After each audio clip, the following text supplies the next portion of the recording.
Welcome. June 21st, 1992, Father's Day. Advising session at the university. Next day. Appointment with advisor on June 24th. June 27th, sent letter to Lucho, and I saw Batman Returns at the theaters.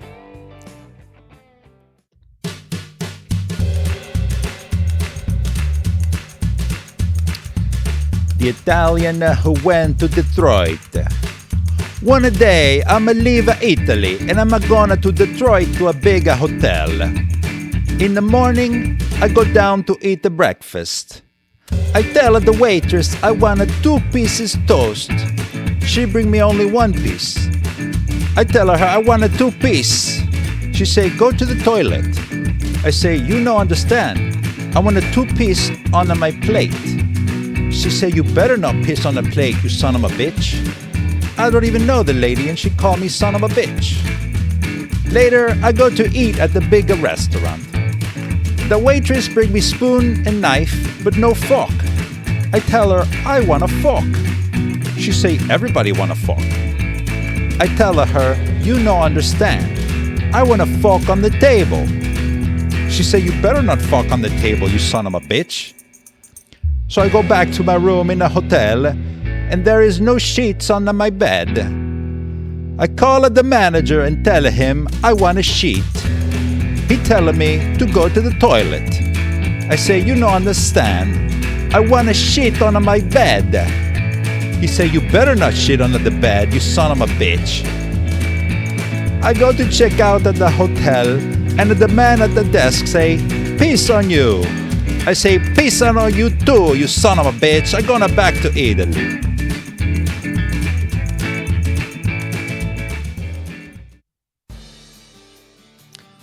Envelope from Luis from New York to Mark. Mark, hola, pataza. Te escribo desde aquí, Estados Unidos. Llegué el 29 de junio. Estoy en Queens, New York. Estoy bien, estoy en la casa de mi abuela, con toda mi familia. Disculpa que no haya podido escribirte antes, pero estuve muy ocupado, saliendo para un lado y para el otro. Bueno, ya te estoy escribiendo, ¿no?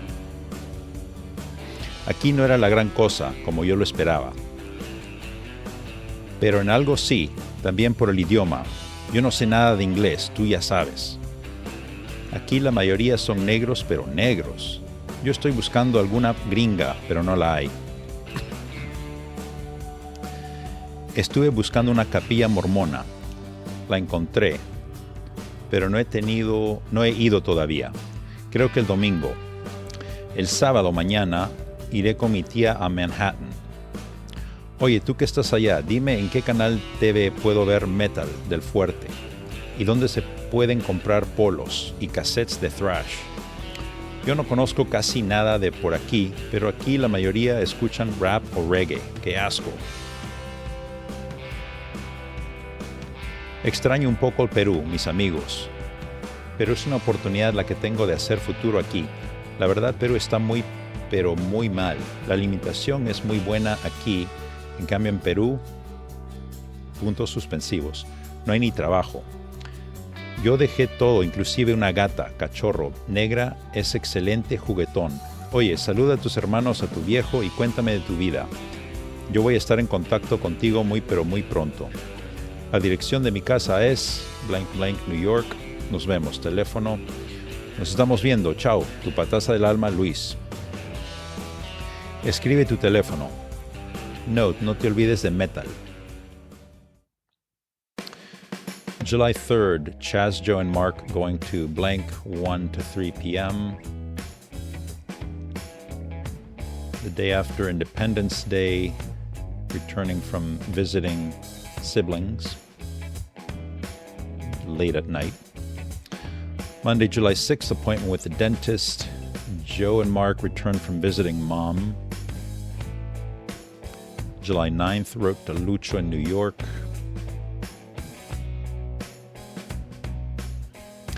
July 15th, bought Risk and Castle Risk.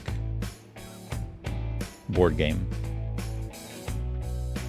July 17th, Mom left to Montana. I cooked dinner, hoagies. Next day I cooked breakfast, pancakes. No lunch. I cooked dinner, chaufa. Sunday the 19th, I cooked breakfast, cocoa wheats, PBJs for lunch. I cooked dinner, red spaghetti. That's spaghetti with tomato sauce. Monday, July 20th, called post office. Send post off letter to Lucho. MMR is a vaccine.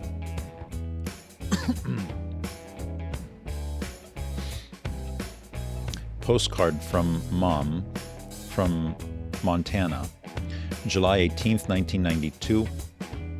She writes, "Hi Mark, well, we rode the Amtrak rails all the way. Meals are included when you reserve the sleeper first-class car. Very nice trip. Starting our 2-day tour tomorrow. Saw some real American Indians today, long black braids, and those are the men. See ya, love Mom."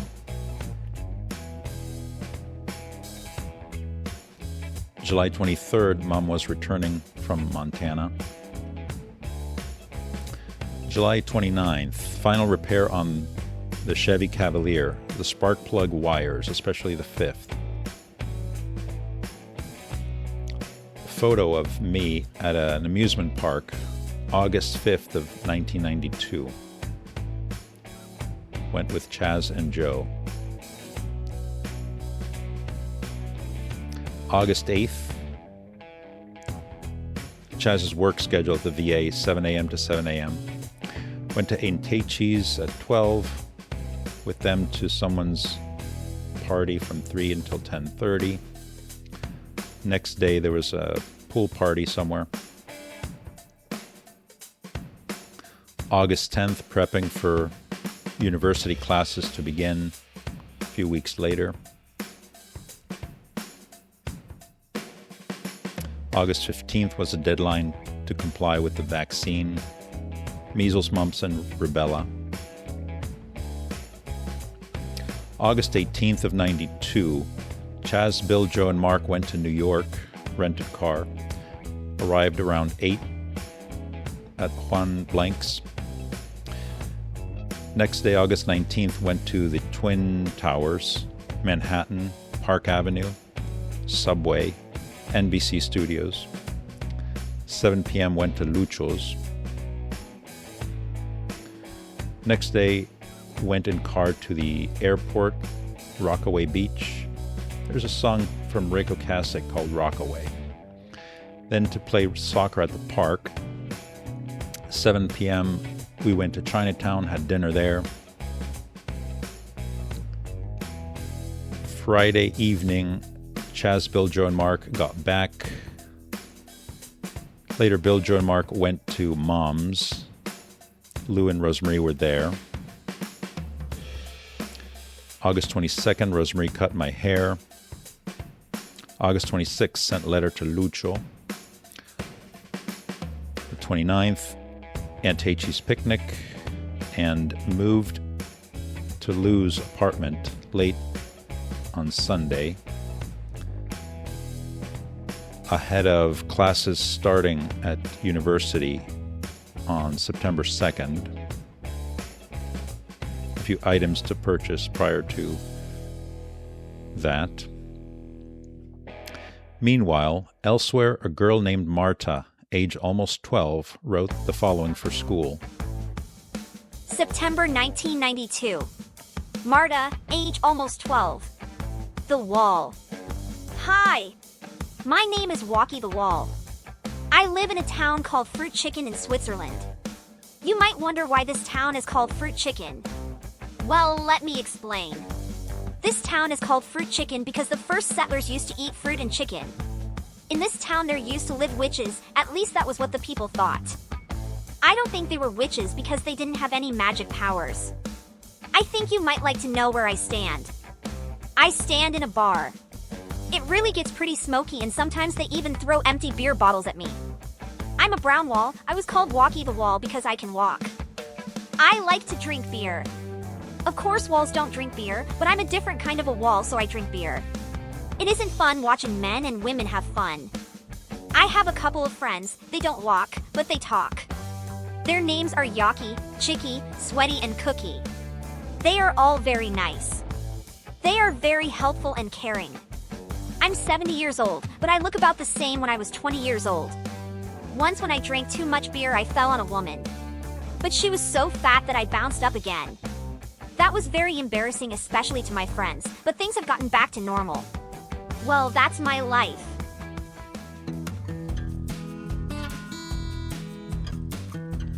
September 5th, a baseball game.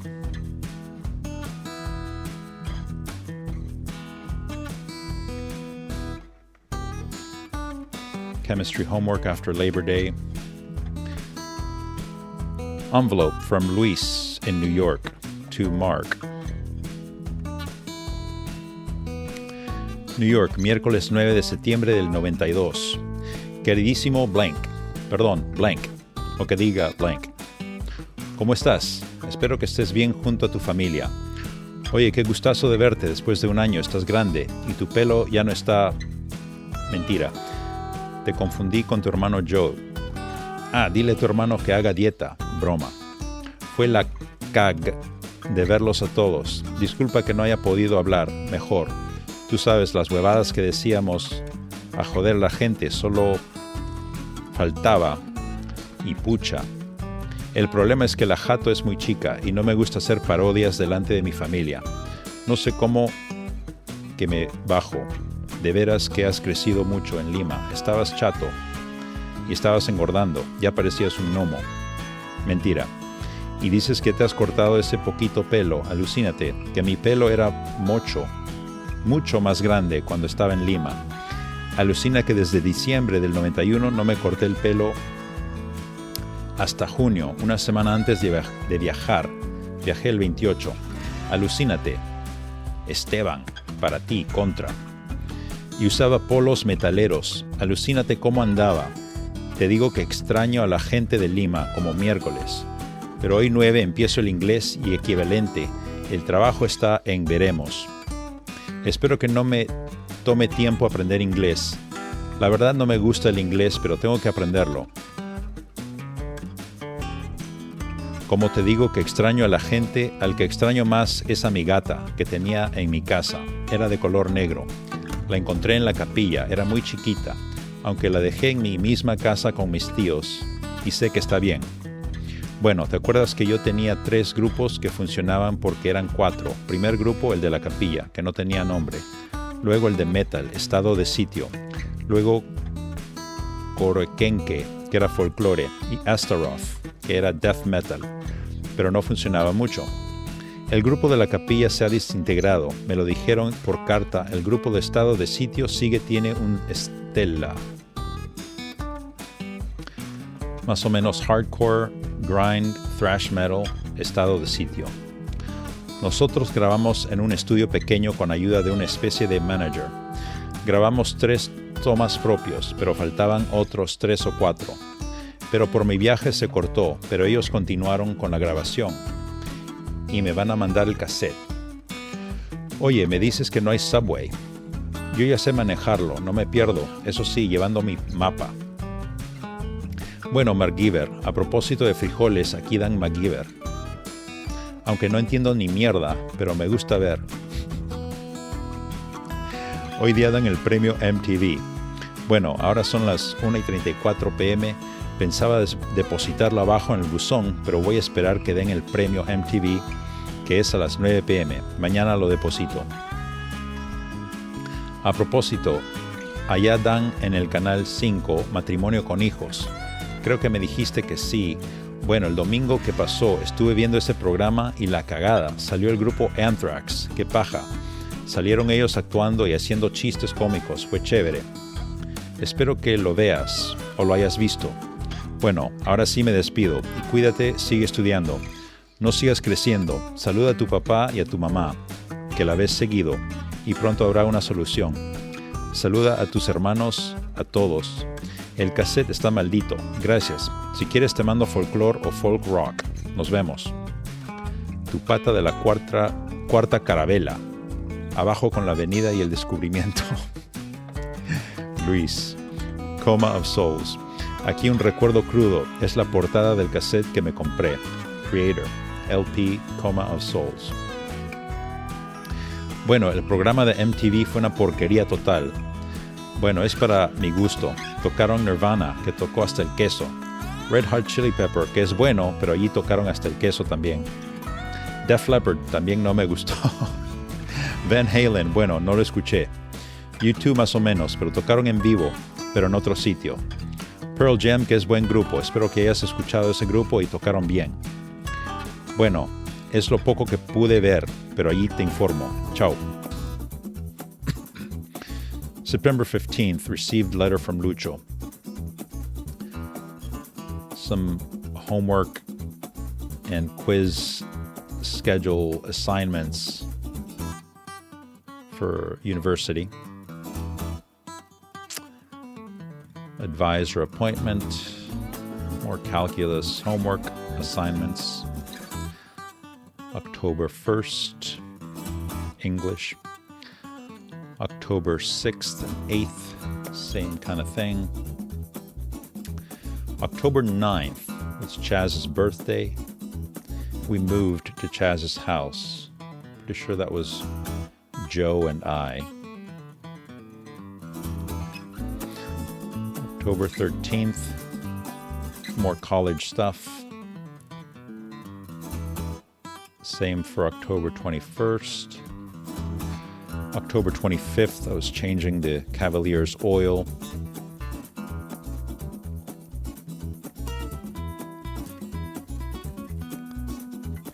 October 29th, college stuff. November 2nd, same, preparation for the following semester. November 6th, biology exam 2. November 11th, meet appointment with Dean Assistant for a foreign culture requirement exemption.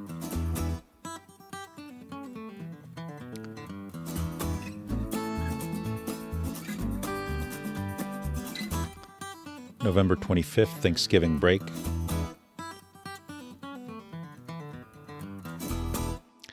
An essay I wrote for English class called Changes. Javier was surely the most outgoing and unreserved of the trio. My brother Joe and myself, the other two members, used to imagine him as a grown-up, but always in a physical way. We deemed a change in his behavior nearly impossible. He'd always be the icon of mischievousness, a sort of Tom Sawyer, or in contemporary terms, a Bart Simpson. However, time proved us wrong. Javier changed in a radical way, the reasons being unclear to me because of our farewell. Yes, changes came about, changes later on. My cousin Javier was a close friend of mine as far back as my memory goes. We lived in Lima, Peru, in a big house that included 2 apartments to be rented out. One was occupied by my direct family, that is, Dad and my siblings, and the other by Javier's. Thus, we were next-door neighbors, no yard between apartments. When he'd crash and bang around his place, I'd notice directly, and vice versa. Javier and I were both 3 years old at the time, and the youngest of both families. Thus, we were expected to get along well. We did, even though I didn't speak Spanish. I recall those preschool days with nothing to do except have fun the whole day long. Our typical day started after breakfast, when everyone was off to work or school, and the only people left in the whole house with us were grandfather or an uncle. They took turns to take care of a farm 40 miles away, and grandmother. When alone, we played and fought. Once I remember clearly, he teased and bothered me until he really got on my nerves, and so I chased him around the whole house. He escaped the pursuit by locking himself in his apartment, panting and sweaty. But one time I caught him and beat the daylights out of him. When he started crying and yelling for Granny, I hid from her on the top 3rd floor, thinking that she wouldn't bother to climb all the way up to punish me.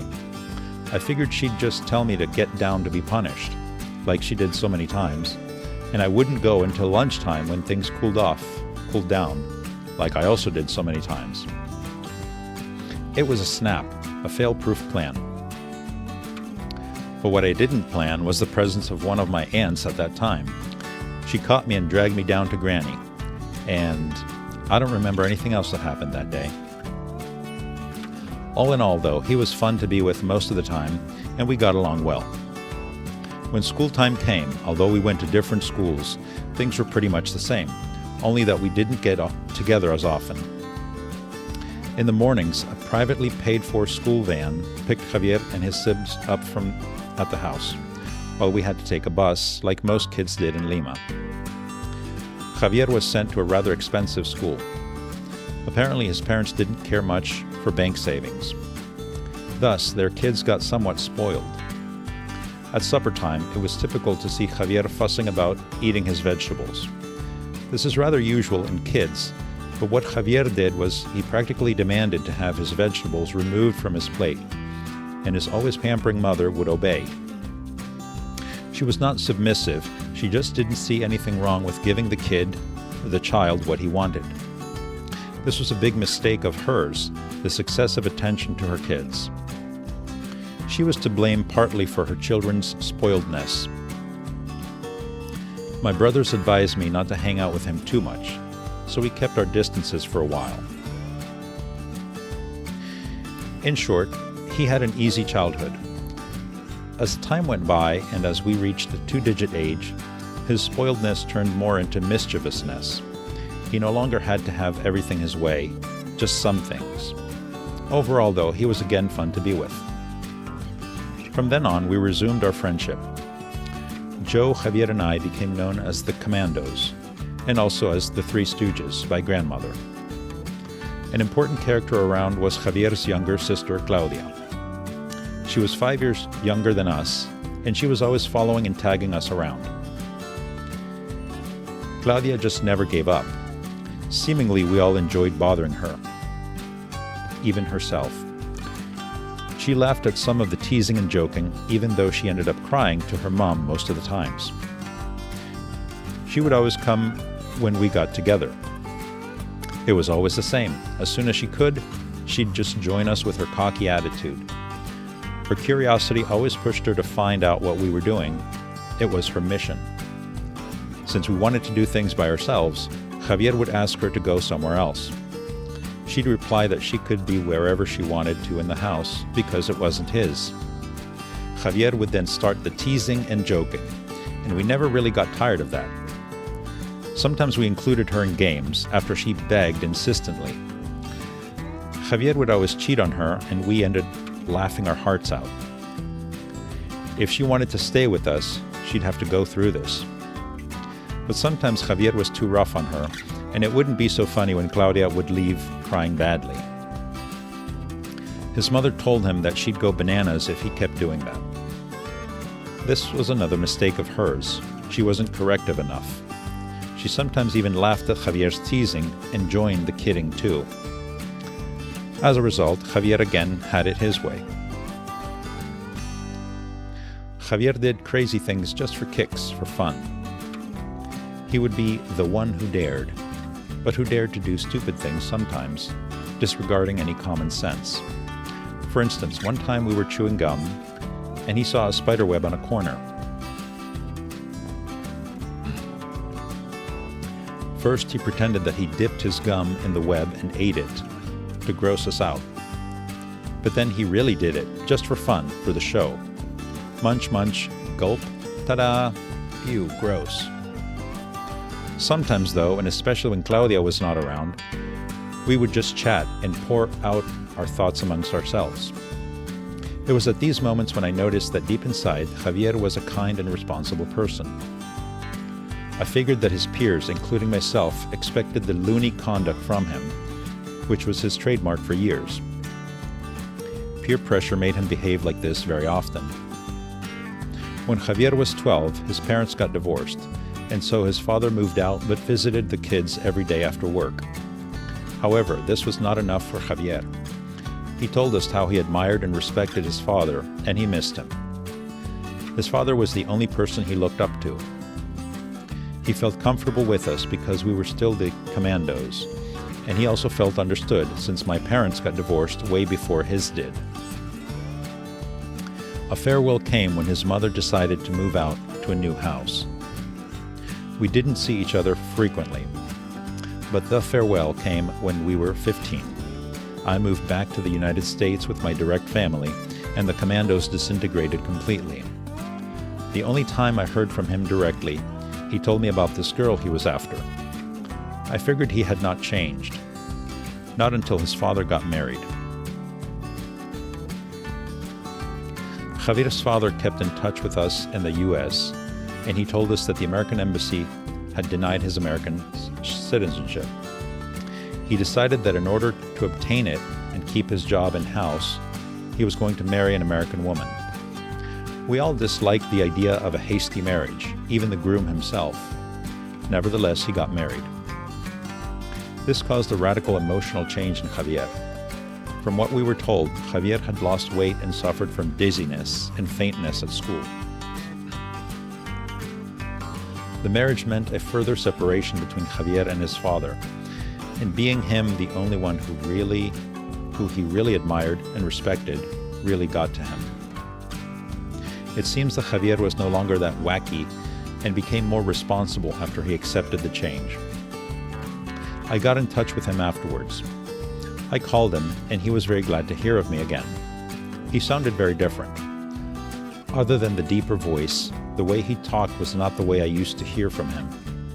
He didn't joke as much anymore. He had a part-time job now and had many responsibilities around the house to take care of. Since his father didn't send his mother a lot of money, she was short of income and thus got a second job. She even sent the kids to a less expensive school, and they started riding the bus. Contrary to our expectations, Javier had become more responsible. Thus, he had matured and changed dramatically. Comments from the teacher.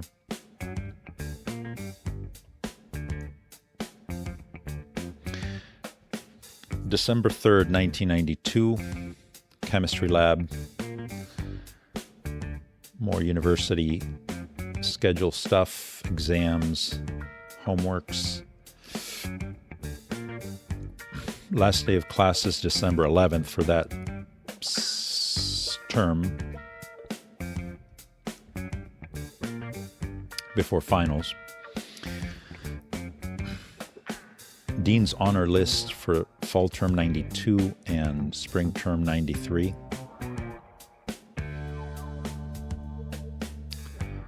Bio final on December 15th.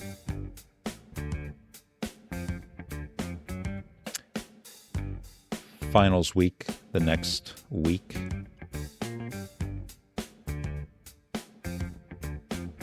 Ending on Saturday the 19th. Envelope from Luis in New York to Mark, to Lou's address. New York, 19 de diciembre del 92. Hola Mark, ¿cómo estás? Espero que bien junto con tu familia. Yo estoy bien y mi familia también. Bueno, qué tiempo, ¿no? Se me ha pasado, ches. Sabes, estoy trabajando en Manhattan. Ya tengo un mes exacto. Estoy de mensajero en una compañía llamada Stream Images. Es de publicidad. Es chévere, o sea, es que salgo mucho a la calle. Y sin querer, ya estoy conociendo Manhattan. También conozco los mellizos, el Madison Square Garden, el Empire State, la ONU, en fin, un montón de esas huevadas. Me gusta. Lo malo es que se camina mucho. Como voy a compañías con quien trabajamos, veo unas secretarias, buenasas. Y lo malo también es el inglés, pero estoy aprendiendo un poco. Estoy estudiando inglés los sábados. De repente, en enero o febrero, estudio en La Guardia, es una universidad. Pero también voy a buscar escuelas donde enseñan música. Te diré que ya tengo una guitarra y practico cuando tengo tiempo, pero duro. Quiero aprender a sacar punteos. También practico metal. Estoy sacando temas de Creator, Coma of Souls, de la PM. Lo atraparon a Abimael Guzmán. ¿Te enteraste? Tu tío. Broma. Estos patas son muy veloces, pero yo he podido sacar varios temas. Uf. Te contaré que he separado una radio con CD, cassette, etc. Está a 179, con TAC 189. Estoy pagando 20 semanal o lo que tenga. Esto se llama Leo, creo. Ankli también está trabajando. Mi viejo también, ¿sabes? Seguro o creo que nos vamos a mudar. Vamos a rentar un apartamento. Estos están como a $623. Uf, qué caro, ¿no? Pero así es. Ah, ya saqué mis permisos para conducir. La cagada, ¿no? Pasé en la segunda. Respecto a mi pelo, todavía me he cortado. ¡Guau! No quiero. Tengo alergia a la peluquería. Bueno, Kion, me despido. Que tengas una chévere Navidad junto con tu familia. No te pongas triste, si estudiando como siempre lo haces. Y anda a la capilla, falta poco. Saluda a tu familia, cuídate primo. Y que viva el Perú. Puntos suspensivos. Tu pata de hoy y de mañana no más. Luis. PD, disculpa la letra, tú sabes. Escribe pronto. Continuará. December 21st.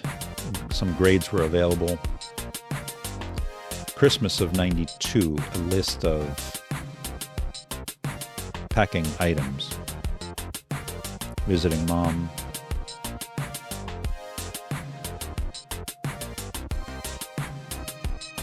Address book area of the planner. People here and in Peru and from high school. It looks like I started a log of finances when I started college. September, it appears I started with $289. I received a few student loan disbursements or college grants September through December. I ended 1992 with just over $3,000 in the bank, a freshman in college at age 16, living at my dad's place off campus, after rooming with two siblings for a month in September. Looks like I paid Chaz $200 a month in rent, October 92 till April of 93. That's about it. Until you see me again, be well, everyone.